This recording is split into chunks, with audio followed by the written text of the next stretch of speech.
딱 1년 전. 지금으로부터 딱 1년 전이 언제입니까? 2023년 오늘이 며칠입니까? 9월 26일. 2023년 9월 26일에 어떤 일이 벌어지고 있었는가? 여러분들 기억하시는 분들은 거의 없으시겠지만 작년 오늘 이재명 당시 더불어민주당 대표는 법정에 있었어요. 뭐하러? 영장실질심사를 받으러. 오늘이었어요. 오늘. 유창훈 부장판사 앞에서 이재명 피의자죠. 그때는 피의자였는데 피의자 이재명이 세 가지 혐의를 가지고 세 가지 혐의가 뭐였습니까? 위증교사죄. 지금 이 위증교사죄. 두 번째는 백현동 관련해 가지고 세 번째는 쌍방울 관련해 가지고 세 가지 혐의를 가지고 영장실질심사 그때 그 전에 며칠 전에 작년 이맘때 며칠 전에 비뉴님 감사드리고요. 어유 비뉴님 뭐 이렇게 많이 후원해 주셨나? 김지영 선생님 감사드리겠습니다. 뭐 제가 뭐 대한민국을 지키겠습니까? 제 한 몸 지키기도 어려운데 제 한 몸 살 빼기도 어려운 사람인데 그런데 작년 이맘때쯤 작년 그 오늘보다 며칠 전에 영장 그 뭐 체포 동의안이 통과가 됐잖아요. 그래가지고 그때 막 난리 나고 막 어떤 사람들 막 울부짖고 막 개딸들 울부짖고 막 오 막 그러고 그랬었단 말이죠. 그런 다음에 드디어 야 이재명 대표가 구속이 되는구나라고 생각을 했는데 그런데 작년에 그래서 제가 아직도 기억이 나요. 아직도 제가 작년 오늘 이제 조마조마한 마음으로 이제 영장실질심사가 끝났단 말이에요. 그러면 피의자는 어디로 갑니까? 구치소로 가요. 서울구치소로 가가지고 거기 독방에 앉아가지고 혼자서 온갖 생각을 다 했을 거예요. 그때 이재명 대표 정신이 그때 막 안면인식장애가 제가 봤을 때는 그때 생겼을 것 같아. 정신이 막 혼미하단 말이에요. 야, 내가 앞으로 어떻게 되나? 내가 지금 구속이 되면 그러면 어떻게 되나? 모든 게 다 끝나는 거구나. 뭐 국회의원 못 되는 건 뭐 당연한 거고. 그러면 재판 구속되면 재판 빨리빨리 진행되거든요. 재판 빨리빨리 진행되면 대장동, 백현동부터 다 해가지고 뭐 성남 FC까지 거기에다가 쌍방울까지 징역 몇십 년 받을 텐데 그러면 나는 이생 망이구나, 이생 끝나겠구나라고 생각하지 않았겠습니까? 그러니까 그런 생각을 하면서 어떻게 했습니까? 그러니까 그때 유창훈 부장판사 앞에서 최후 진술하다시피 하면서 그 이재명 대표가 뭐라고 이야기를 했느냐? 그 판사님 제발 한 번만 기회를 주십시오 그러지 않았습니까? 제발 한 번만 기회를 주십시오. 그래가지고 제가 뭐 열심히 산단 말은 아니었을 거고 제발 한 번만 기회를 주십시오라고 하면서 울먹울먹했다고 그랬잖아요. 거기에 감명받았나? 유창훈 부장판사가 뭐 890 몇 자 그 문자 그 890 몇 자짜리 구속영장 기각을 갖다가 하는 그 결정을 내렸는데 그게 언제였느냐? 그게 내일 2023년 작년 내일 그 2023년 9월 27일 새벽 2시 23분이었어요.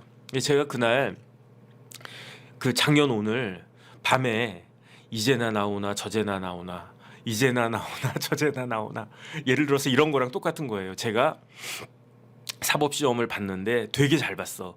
그래가지고 당연히 나는 붙겠지. 그런데 당연히 붙겠지라고 생각을 해도 그래도 딱 뚜껑을 열어봐야 그래야지 이제 합격한 게 그 확인이 돼야 안심하지 않겠습니까? 시험 못 봤을 때는 별로 그렇게 두근반 세근반 안 그래요. 시험 잘 보고 붙을 것 같다 이번엔 확실하다 이런 생각이 들 때 오히려 더 두근반 세근반 하지 않습니까? 작년에 제 마음이 그랬단 말이에요. 내가 시험 되게 잘 봤고 분명히 이번에는 붙을 것 같아. 그런데 그 결과가 안 나오는 거야 발표가. 그래가지고 밤 12시 꼴박 세우고 제가 잠깐 잠들었어요. 잠깐 잠들고 눈이 딱 떠졌어. 눈이 딱 떠진 게 몇 시인지 기억이 안 나는데 뭐 한 2시 반 그쯤이었었던 것 같아요. 그런데 핸드폰을 갖다가 옆에 두고 자니까 딱 정신이 딱 들었어. 그랬는데 보니까 그 네이버를 갖다가 딱 쳤더니 네이버 기사가 딱 난 거예요. 네이버 기사가 그 유창훈 부장판사 얼굴 좀 띄워주시고요. 다시 한번 그 기사가 딱 났는데 이재명 영장 기각 딱 난 거예요. 와, 제가 그 사법시험 붙을 줄 알았는데 떨어진 것보다 더 큰 충격을 받았다 그러면 과장일까? 어쨌든 어마어마한 충격을 받았어요. 야, 어떻게 이런 일이 있을 수 있나. 그런데 유창훈이 뭐라고 이야기했냐면 백현동에 대해서는 상당한 의심이 든다. 상당한 의심이 든다. 그러니까 백현동 관련해서는요, 이재명 대표의 혐의가 상당히 있어 보인다, 이런 의미였고요. 쌍방울 관련해서는 그거보다 좀 낮았어요. 다툼의 여지가 있어 보인다, 이렇게 됐고, 그 다음에 위증교사죄, 그러니까 다음 주 월요일에 결심하는 이 위증교사죄에 있어서는 소명되는 것으로 보인다. 그런데 왜 소명되는 것으로 보이는데 구속영장 발부를 안 했는가? 제가 좀 전에 말씀드렸잖아요. 위증교사죄는 76.3%가 실형이 나오는 그런 범죄인데 왜 유창훈은 위증교사가 소명이 되는 것처럼 보인다라고 이야기했으면서도 영장을 발부하지 않았는가? 아니 뭐 백현동 상당한 의심이 있어 보인다라고 했으면 영장 발부해야 되는 거 아닙니까? 쌍방울 다툼의 여지가 있다고 쌍방울은 그렇다고 쳐.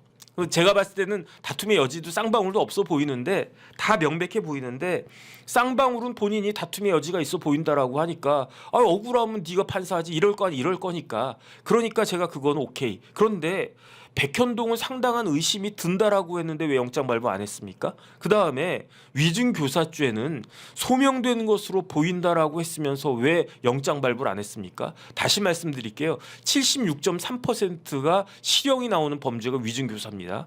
그런데 왜 구속영장을 발부하지 않았냐?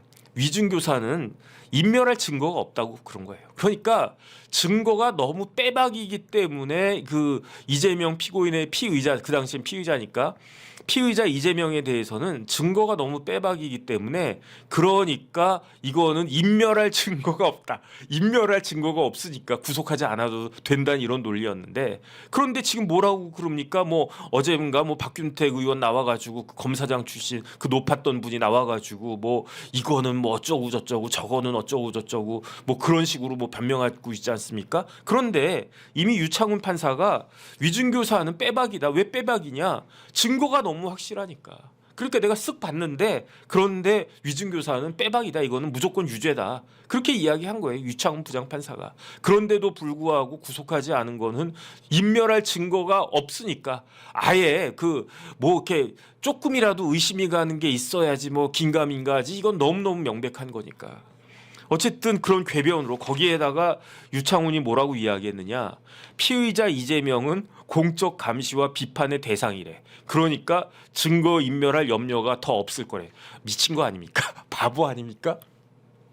이재명 같은 사람이 얼마나 권력이 센 사람입니까? 그러니까 그 이후에 벌어진 일들 우리 쫙 봤잖아요. 다른 걸 떠나가지고 이화영 재판할 때 뭐 연어 이야기부터 해가지고 온갖 이야기를 갖다가 다 뒤에서 이걸 갖다가 했던 사람이 누구였겠습니까?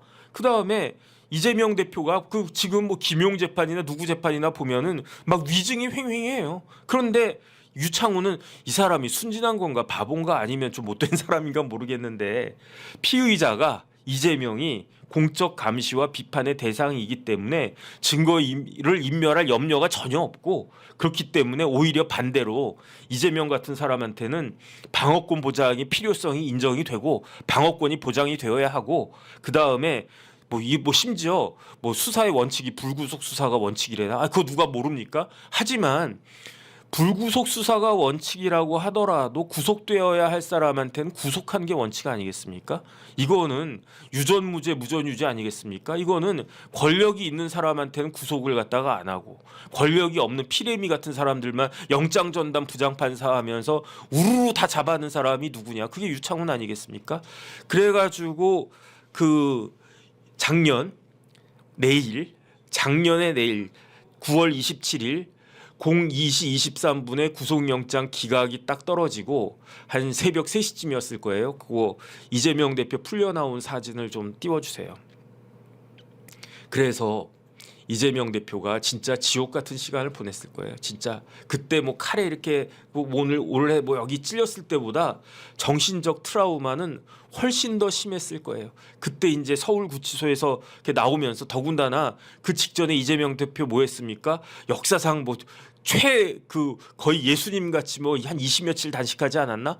그래가지고 초췌하고 뭐 수염까지 안 깎고 그런 모습이었는데 그런 모습으로 유창훈 부장판사 앞에 가가지고 판사님 저 한 번만 뭐 제가 방어할 수 있는 기회를 주십시오. 저에게 방어권 보장의 기회를 한 번만 주십시오. 이렇게 울먹울먹 하다가 그러다가 이제 밤새 한잠도 못 자고 영장이 나올 것 같아.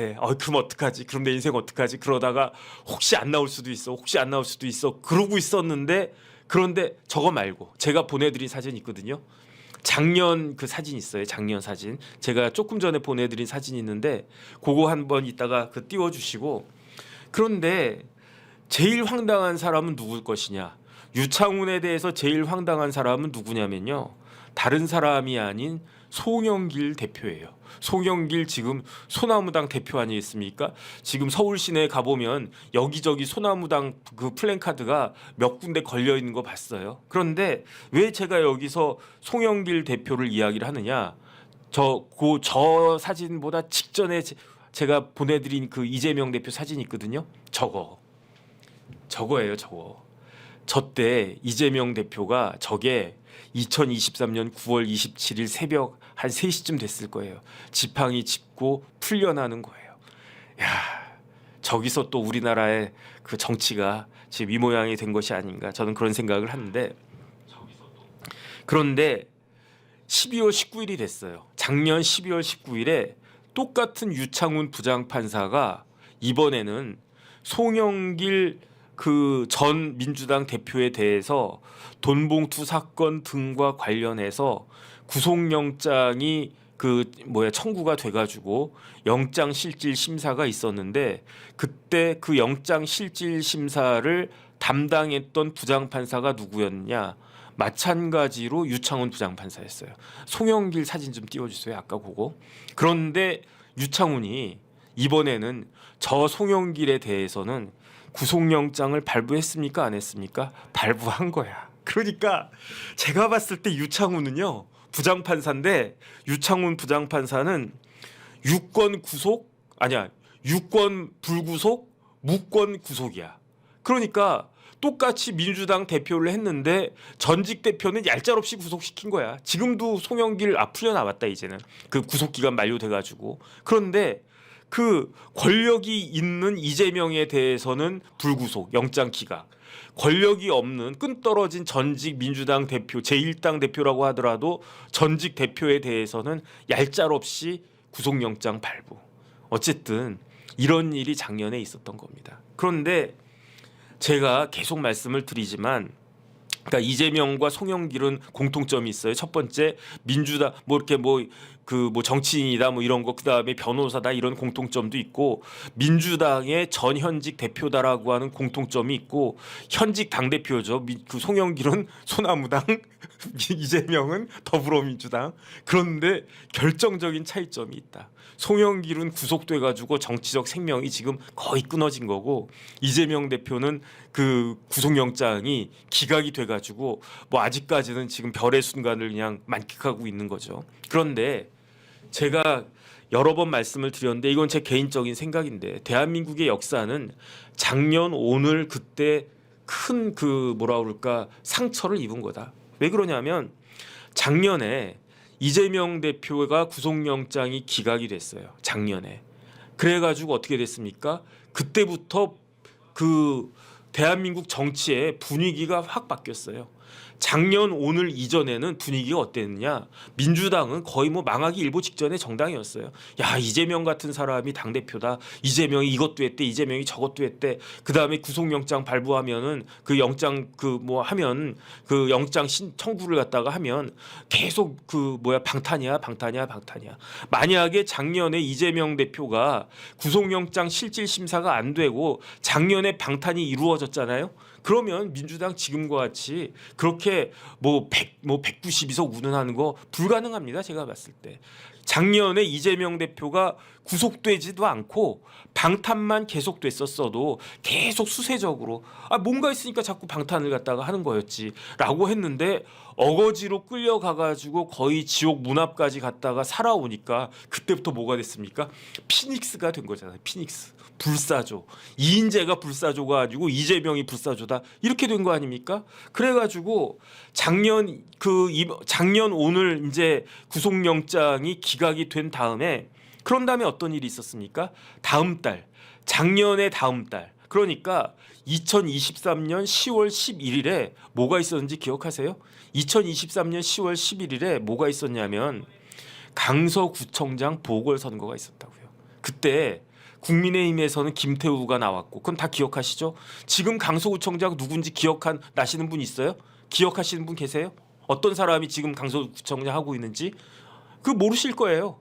저는 알지. 저는 방송 많이 했으니까. 진교훈이 경찰에서 높은 지위에 있었던 진교훈 씨가 지금 강서구청장 하는데 그때 강서구청장 선거에서 한 17% 차이로 민주당이 이겼단 말이에요. 그때부터 전국이 반전이 확 일어나가지고 그래가지고 김기현 대표 체제가 허물어지고 한동훈 비대위원장 체제로 갔는데 한동훈 비대위원장 체제에서 처음에는 이렇게 잘 나가듯 하다가 그러다가 올 3월에 이런저런 일들 그냥 거기에다 의료까지 합쳐져 가지고 와장창 무너져 가지고 지금 192대 108이 된 거 아니겠습니까? 만약에 유창훈이 작년에 이재명 구속시켰으면요.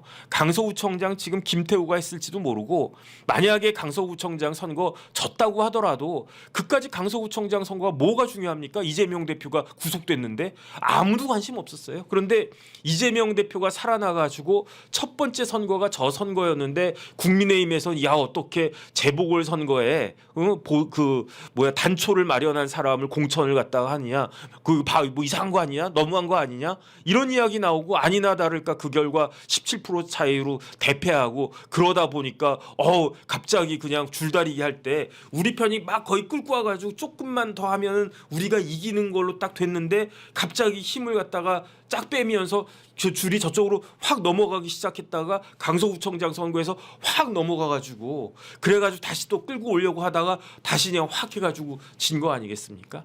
그러니까 작년 오늘이 무지무지하게 중요한 날이었다. 그래서 작년 오늘에 유창훈이 마음을 좀 법관으로서의 진짜 뭐 양심에 따라 한 건가? 저는 그렇게 생각 안 하거든요. 저는 암만 생각해도 그렇게 생각이 안 되거든요. 그렇기 때문에 참 뭐라 할까 너무너무 뭐라 그럴까 야, 어떻게 이런 일이 대한민국의 개명천지에 2023년에 저런 일이 있을 수 있었던 것인가 저는 이제 그런 생각이 들고요. 그런데 여기서 제가 한 가지 말씀드리고 그다음 이제 위증교사 사례로 제가 말씀드리겠습니다. 그런데 참 희한해요. 뭐가 희한하냐? 2023년 10월 12일에 강서구청장 선거 있었다고 그랬잖아요. 그런데 2024년 올해 10월 작년은 11일이었고 올해는 10월 16일에 뭐가 있습니까? 또 있어요. 똑같은 게 있어요. 뭐가 있냐면 재보궐 선거가 있어요. 똑같은. 그러니까 작년에는 강서구청장 선거였는데 올해는 재보궐 선거가 뭐가 있느냐? 뭐 4군데가 있다라고 하는데 뭐 강화도에도 있고 뭐 어디도 있고 한데 우리가 주목해야 될 건 딱 한 군데입니다. 그게 뭐냐면 영광에서 지금 조국당하고 민주당하고 붙고 있잖아요. 조국당 후보가 지지율이 앞서고 있대요. 그 오차 범위 내이긴 한데 지지율이 앞서고 있어서 물론 이제 결과적으로는 그래도 민주당이지 뭐 그러면서 또 이제 호남 사람들이 또 민주당을 찍을 확률도 상당히 높을 거라고 저는 생각을 해요. 그래서 지금은 그 조국당이 좀 앞서가 있는 것처럼 그렇게 결과가 나오는 결과들도 있던데 그래도 민주당이 될 가능성이 객관적으로는 더 높지 않을까 저는 그런 생각을 하는데 그런데 저는 만약에 작년 강서구청장 선거와 같이 이번에 보궐선거에서 영광 군수로 조국혁신당 후보가 된다. 그러면 이게 차후 정국에 상당한 영향을 끼칠 수 있는 것이 아닐까 저는 그런 생각을 갖다가 합니다. 왜 그런 생각을 하냐면요. 작년하고 되게 비슷해요. 작년에는 유창훈이 조국이 아니라 유창훈이 이재명을 풀어주고 그리고 난 다음에 강서구청장 선거 있지 않았습니까? 그런데 올해는 영광군수 선거가 있고 그 다음에 11월에 뭐가 있을 것이냐. 이재명 대표 판결 나오잖아요.